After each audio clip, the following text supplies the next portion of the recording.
کھا سکتے. قرآن مجید میں production of milk and blood circulation کے بارے میں ذکر ہے ان اے نٹ شیل 1400 سال پہلے. اب ہم ذکر کریں گے ایمبریولوجی کے بارے میں. ایمبریولوجی سائنس کا وہ بھاگ ہے جو خصوصاً جب ماں کے رحم میں بچہ پیدا ہوتا ہے اور کس طریقے سے شروع ہو کے بڑھتا ہے، 9 مہینے تک تقریباً ماں کے رحم میں رہتا ہے، اس کے اسٹڈی کو کہتے ہیں انگریزی میں ایمبریولوجی. ماں کے رحم میں جو بچہ پیدا ہوتا ہے، آہستہ آہستہ بڑھتا ہے، اس کے اسٹڈی کو انگریزی میں کہتے ہیں ایمبریولوجی. کئی اربوں نے جتنے بھی قرآن مجید کی آیتیں ہیں جو ایمبریولوجی کے بارے میں ذکر کرتی ہے اور حدیث ہے، اس کو اکٹھا کیا اور قرآن مجید کی آیت کے اوپر عمل کیا. سورہ نحل سورہ 16 آیت نمبر 43 اور سورہ انبیاء سورہ نمبر 21 آیت نمبر 7 میں اللہ تعالیٰ فرماتے فَاسْأَلُوا أَهْلَ الذِّكْرِ إِن كُنتُمْ لَا تَعْلَمُونَ. اگر آپ نہیں جانتے تو اس کے پاس جائیے جو ماہر ہے، اس سے پوچھئے جو ماہر ہے، چاہے وہ مسلم یا غیر مسلم ہو. اگر آپ نہیں جانتے تو اس سے پوچھئے قرآن کے بارے میں جو اس فن کا ماہر ہے. تو کئی اربوں نے ساری آیتیں اور حدیث سے جو ایمبریولوجی کے بارے میں ذکر کرتے اور لے گئے تقریباً 30 سال پہلے، 1980 کے پہلے، ان 1970s، 30-40 سال پہلے، اور لے گئے پروفیسر کیتھ مور کے پاس. وہ مسلمان نہیں تھا. پروفیسر کیتھ مور اس وقت سارے دنیا کا سب سے بہترین ماہر تھا ایمبریولوجی میں. وہ ڈپارٹمنٹ آف اناٹومی کا ہیڈ تھا in university of Toronto Canada میں. پروفیسر کیتھ مور کو ساری آیتوں اور حدیث کا ترجمہ پیش کیے اور کہا اس کے بارے میں آپ کو کیا کہنا ہے. تو پروفیسر کیتھ مور نے کہا کہ اکثر جو قرآن مجید اور حدیث میں ایمبریولوجی کے بارے میں لکھا ہے وہ 100% صحیح ہے، لیکن کچھ آیتوں کے بارے میں نہیں کہہ سکتا ہوں کہ صحیح ہے. میں یہ بھی نہیں کہہ سکتا ہوں کہ غلط ہے کیونکہ میں خود بھی نہیں جانتا ہوں. اور 2 ایسے آیت تھے جو پہلے 2 آیت جو نازل کی گئے تھے، سورہ اقرا سورہ علق سورہ نمبر 96 آیت نمبر 1 اور 2 میں اللہ تعالیٰ فرماتے اقرا بسم ربک الذی خلق خلق الانسان من علق.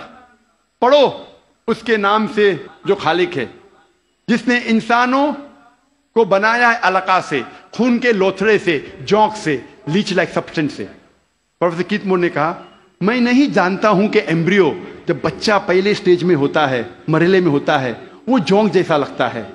تو پروفیسر کیتھ مور اپنے لیبورٹری میں گئے اور پاورفل مائکروسکوپ کے اندر دیکھا اور ایک جوک کی تصویر لی اور اسے کمپیئر کیا اور وہ حیران ہو گئے یکسانیت پہ. اور اس کے بعد جب انہیں 80 سوالات پوچھے گئے ایمبریولوجی کے بارے میں جو قرآن اور حدیث میں ذکر آتا ہے، تو پروفیسر کیتھ مور نے کہا اگر آپ مجھے یہ 30 سال پہلے پوچھتے تو 50% سے زیادہ میں جواب نہیں دے سکتا تھا، کیونکہ embryology is a new branch which is developed in the field of medicine. وہ نئی برانچ ہے میڈیسن کی. اور پروفیسر کیتھ مور نے کہا کہ یہ کتاب قرآن مجید کوئی انسان لکھ ہی نہیں سکتا، اور مجھے کوئی شک نہیں ہے کہ یہ قرآن مجید خدا کی طرف سے ہے اور محمد صلی اللہ علیہ وسلم اس خدا کے پیغمبر ہے.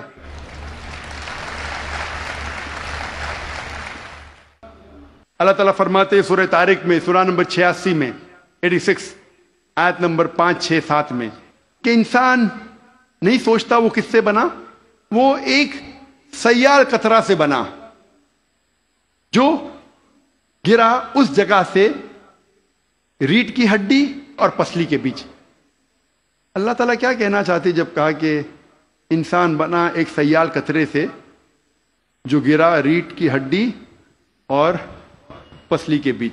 آج سائنس ترقی کرنے کے بعد ہمیں پتہ لگتا ہے کہ جو جنسی اعضا ہے، جینائٹل آرگنز ہیومن بینگز میں، وہ ایمبریونک ایج میں جب ماں کے رحم میں جب بچہ رہتا ہے وہ وجود میں آتا ہے اس جگہ جس جگہ گردہ ہے، جس جگہ کڈنی ہے، space between the spinal cord and the 11th and 12th rib، اس جگہ ریڑھ کی ہڈی اور 11ویں اور 12ویں پسلی کے بیچ.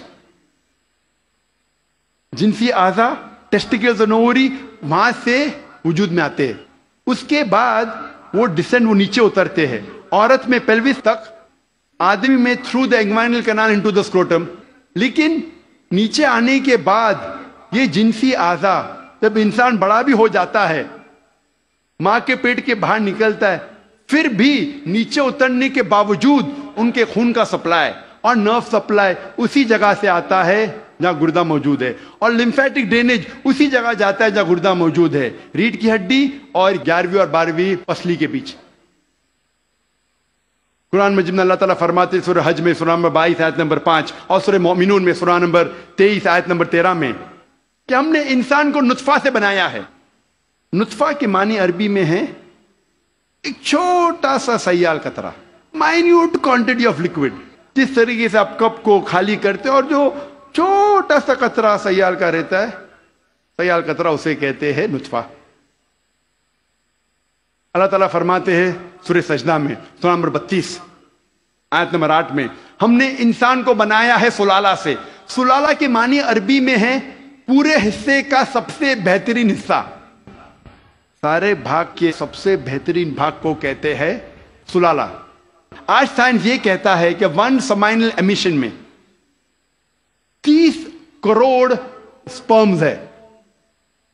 آدمی جب ایجیکولیٹ کرتا ہے عام طور پہ تقریباً 30 کروڑ سپرم ایجیکولیٹ کرتا ہے، اس میں سے صرف ایک ہی کافی ہے، اونلی 1 سپرمٹوزوا، ایک کافی ہے بیضے کو فرٹیلائز کرنے کے لیے، بوجھل کرنے کے لیے، ایک ہی کافی ہے۔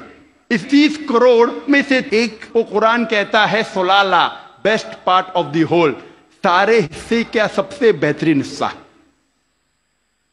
اللہ تعالیٰ فرماتے سورہ انسان میں سورہ نمبر 76 آیت نمبر 2 میں ہم نے انسان کو تحفہ دیا ہے، صلاحیت دی ہے سننے کی اور دیکھنے کی۔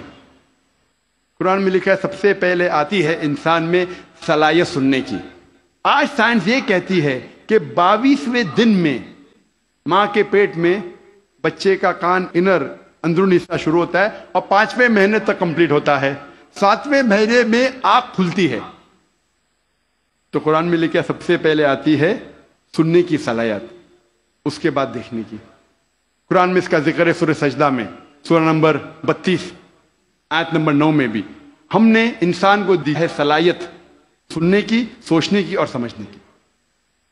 قرآن مجید میں جو جینٹکس کے بارے میں ہم پڑھتے ہیں، آج سائنس یہ کہتی ہے کہ جو انسان کا جنس ہے وہ آدمی کے سیال سپرم پہ ڈیپینڈ کرتا ہے، منی پہ ڈیپینڈ کرتا ہے، اور اگر 23rd پیئر آف کروموزوم 23ویں جوڑی کروموزوم کی اگر وہ XX ہے تو ہو جاتی ہے لڑکی، اگر XY ہے تو بن جاتا ہے لڑکا۔ اور منی ذمہ دار ہے یہ جاننے کے لیے کہ لڑکا ہے لڑکی ہے۔ منی کا اگر X حصہ لیتا ہے فرٹیلائزیشن میں تو بنتی ہے لڑکی، اگر Y حصہ لیتا ہے تو بنتا ہے لڑکا۔ یہ ہم حال ہی میں جانیے، قرآن مجید میں اس کا ذکر ہے 1400 سال پہلے سورہ نجم میں سورہ نمبر 53 آیت نمبر 45-46 میں اللہ تعالیٰ فرماتے ہم نے انسان کو جوڑے میں بنایا ہے، میل اینڈ فیمیل، جنس میں مذکر اور مؤنث، ایک قطرے سے جو آدمی سے آتا ہے، عربی میں لکھا ہے تمنا۔ اس کا ذکر ہے سورہ قیامہ میں سورہ نمبر 75 سورہ نمبر 75 آیت نمبر 37-39۔ اس میں اللہ تعالیٰ فرماتے ہم نے انسان کو بنایا ہے نطفتن من منی یمنا، ہم نے انسان کو بنایا ہے آدمی کے منی کے نطفے سے، اور پھر بنا علقات سے مدغہ اور ان کو جنس ڈالی، مرد اور عورت۔ قرآن میں لکھا ہے یہ سپرم منی رسپانسبل ہے for giving the sex to the child, male اور فیمیل۔ ہمارے دیش میں اکثر والدین چاہتے ہیں کہ لڑکا پیدا ہو، اگر لڑکی پیدا ہوتی ہے تو ساس کہیں گی بہو سے کہ تو نے لڑکی کو پیدا کیوں کی، لڑکی کو پیدا کیوں کی؟ لڑکی یا لڑکا ہونا اللہ سبحانہ تعالیٰ کے ہاتھ میں ہے، لیکن اگر کسی کو دوش دینا ہے تو سائنس اور قرآن کہتا ہے کہ لڑکی یا لڑکا ہونے کے لیے مرد کا سپرم منی از ریسپانسبل، مرد کا منی ذمہ دار ہے۔ تو اگر ساس کو کسی کو دوش دینا ہے تو اپنے بیٹے کو دینا چاہے، بہو کو نہیں، کیونکہ سائنس اور قرآن کہتا ہے کہ sperm is responsible.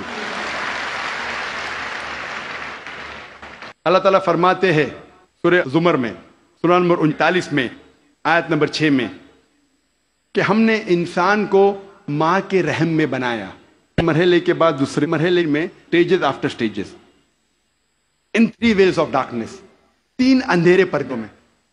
Professor Keith مور نے کہا یہ 3 پردے اندھیرے کے معنی ہیں اینٹی ایبڈومینل وال، یوٹرائن وال، ایمنیوکوریونک میمبرین۔ اینٹی ایبڈومینل وال مطلب ماں کے آگے کی پیٹ کی دیوار، یوٹرائن وال مطلب رحم کی دیوار، اور ایمنیوکوریونک میمبرین۔ قرآن مجید میں ایمبریولوجیکل سٹیجز، کس طریقے سے بچہ آہستہ آہستہ بڑھتا ہے، ماں کے رحم میں پلتا ہے اور بڑا ہوتا ہے، اس کا تفصیل سے ذکر کیا گیا قرآن مجید میں کئی آیتوں میں۔ ایک سورہ کی 3 آیت پیش کروں گا، سورہ مؤمنون کی، سورہ نمبر 23 آیت نمبر 12 سے 14 میں اللہ تعالیٰ فرماتے ہیں کہ ہم نے انسان کو بنایا ہے کوئنٹیسنس آف کلے سے، انسان کو بنایا ہے طین کے سلالے سے، اور پھر اس کو بنایا نطفہ میں، نطفہ کو رکھا قرار مکین میں، پھر نطفے کو بنایا علقہ میں، علقہ سے تبدیل کیا مدغہ میں، مدغہ سے بنایا اضامہ، اور اس اضامہ پر ہم نے ڈالا لحم، اور اللہ سبحانہ وتعالیٰ نے اس کے بعد ایک نئی جاندار چیز بنائی۔ مختصر ہم اس کا ذکر کروں گا۔ اللہ تعالیٰ فرماتے ہم نے انسان کو طین کے سلالہ سے بنایا، نطفہ میں، نطفہ میں نے کہا مائنیوٹ کوانٹٹی آف لکوڈ، سیال قطرہ، اور اس کو ایک قرار مکین میں رکھا، محفوظ جگہ میں، قرار مکین، محفوظ جگہ۔ ہم جانتے ہیں سائنس کہتا ہے کہ ماں کے رحم میں جب بچہ ہے وہ پیچھے کے حصے سے ریڑھ کی ہڈی سے پروٹیکٹڈ ہے، محفوظ ہے، پوسٹیریئر مسل سے، اور آگے سے اینٹی ایبڈومینل وال اور یوٹرائن وال سے۔ ہم نے پھر بنایا علقہ میں۔ علقہ کے 3 معنی ہیں، ایک ہے جوک، دوسرا ہے خون کا لوتڑا، اور تیسرا ہے ٹو کلنگ، مطلب چپک کے لٹکنا۔ علقہ کے 3 معنی، ایک معنی کا ذکر میں کر چکا ہوں کہ جوک ہے، لیچ لائک سبسٹنس۔ وہ دکھنے کے علاوہ آج سائنس یہ کہتی ہے کہ ماں کے رحم میں بچہ جوک جیسا برتاؤ کرتا ہے، ماں کے ذریعے خون چوستا ہے تھرو دا پلیسنٹا، تو دکھنے کے علاوہ جوک جیسا برتاؤ بھی کرتا ہے۔ دوسرے معنی ہے خون کا لوتڑا۔ آج سائنس یہ کہتی ہے کہ شروع میں بلڈ سرکولیشن شروع نہیں ہوتا ہے، رگوں میں خون بہنا شروع نہیں ہوتا ہے، تو دیکھنے میں اس سٹیج میں، اس مرحلے میں وہ دکھتا ہے خون کا لوتھڑا۔ تیسرے معنی ہے کہ چپک کے لٹکنا، something which clings۔ آج سائنس یہ کہتی ہے کہ ماں کے رحم میں بچہ چپک کے لٹکتا ہے ماں کے رحم کی دیوار کو۔ تو تینوں معنی الحمدللہ ثم الحمدللہ جو قرآن مجید میں علقہ کی ہے، تینوں معنی سائنٹیفکلی آج ثابت ہو چکی ہے۔ اس کے بعد علقہ سے بن جاتا ہے مدغہ۔ مدغہ کے معنی چبائی ہوئی چیز، اچوڈ لائک لمپ۔ پروفیسر کیتھ مون نے ایک پلاسٹک لی، اپنے دانت کے درمیان چبائے، اور جب باہر نکالا تو دیکھا کہ وہ دانت کے نشان تھے، اٹ ریزمبل دا سومائٹس، جہاں سے نروز نکلتے ہیں۔ مدغہ کو اللہ تعالیٰ نے بنایا اضامہ میں، اضامہ مانے ہڈی، اور اس ہڈی پہ ڈالے لحم، لحم مطلب گوشت۔ اس کے بعد اللہ سبحانہ و تعالیٰ نے ایک نئی جاندار چیز بنائی۔ اس کے معنی ہے، آج سائنس یہ کہتا ہے کہ اس مرحلے تک جتنے باقی جاندار چیزیں، مثال کے طور پہ خرگوش، مچھلی، انسان، اس کا مرحلہ یکساں ہے۔ اس کے بعد انسان کا مرحلہ سٹیج ڈیفرنٹ ہے، علیحدہ ہے، اور ہمیں دکھتا ہے صرف ہاتھ پیر انسان کے۔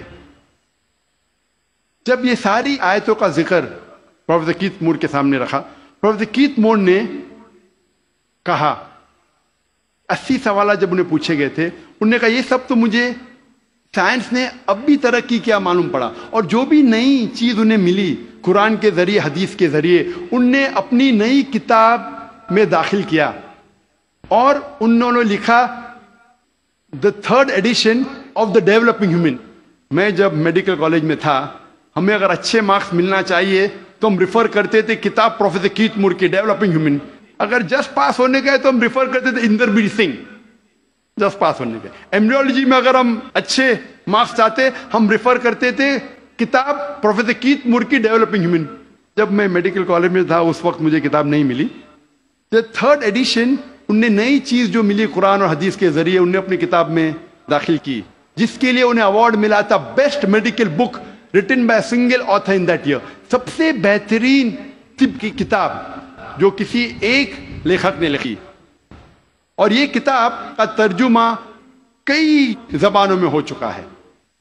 اللہ تعالیٰ فرماتے ہیں سورہ حج میں، سورہ نمبر 22 آیت نمبر 5 میں، کہ ہم نے انسان کو بنایا علقہ سے، علقہ سے بنایا مدغہ، کچھ اعضا بنے ہوئے کچھ نہیں بنے ہوئے، some organ formed some not formed.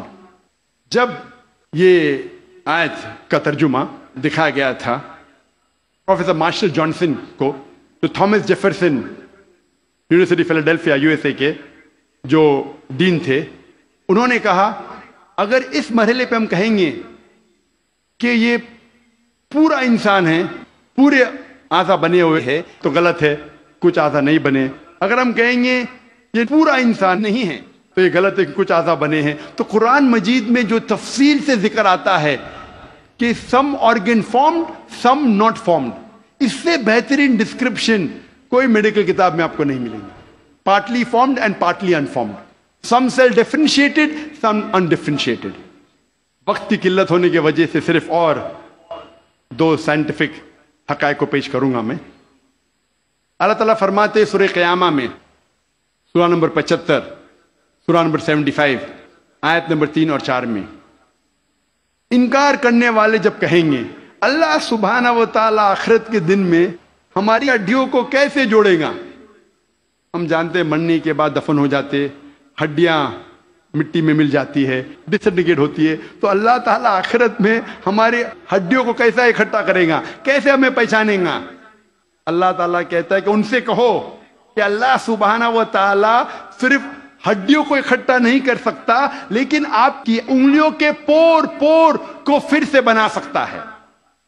اللہ تعالیٰ کیا کہنا چاہتے ہیں کہ ہڈیوں کو صرف اکٹھا نہیں کر سکتا، لیکن آپ کی انگلیوں کے پور پور کو پھر سے اکٹھا کر سکتا ہے۔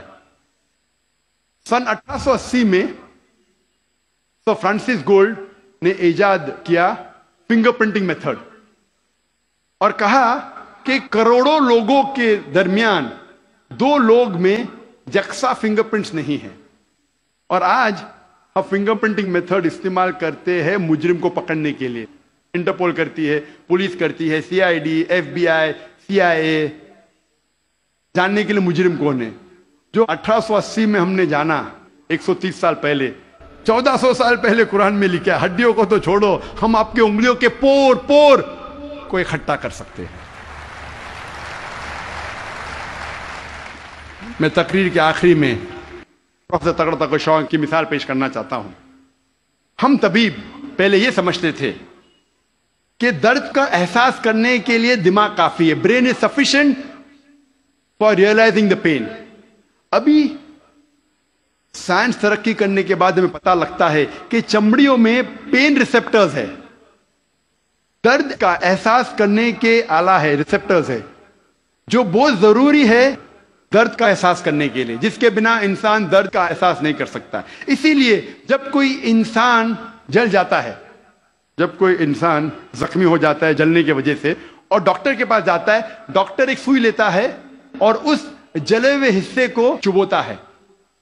اگر مریض کو درد ہوتا ہے ڈاکٹر خوش ہے، pain receptors intact, pain receptors محفوظ ہے۔ اگر مریض کو درد نہیں ہوتا ہے ڈاکٹر کو افسوس ہوتا ہے، پین ریسپٹرز ختم ہو چکے ہیں، مر چکے ہیں۔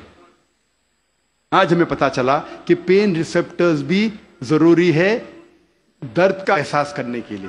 قرآن مجید میں کہا گیا ہے سورہ نساء میں، سورہ نمبر 4، آیت نمبر 56 میں، آیت نمبر 56 میں، جو لوگ ہماری نشانیوں کا انکار کرتے ہیں ان لوگوں کو ہم آخرت میں آگ میں ڈالیں گے، اور جتنی بار ان کی چمڑیاں جلیں گی اتنی بار ہم ان کو نئی چمڑی دیں گے تاکہ وہ درد کا احساس کر سکے۔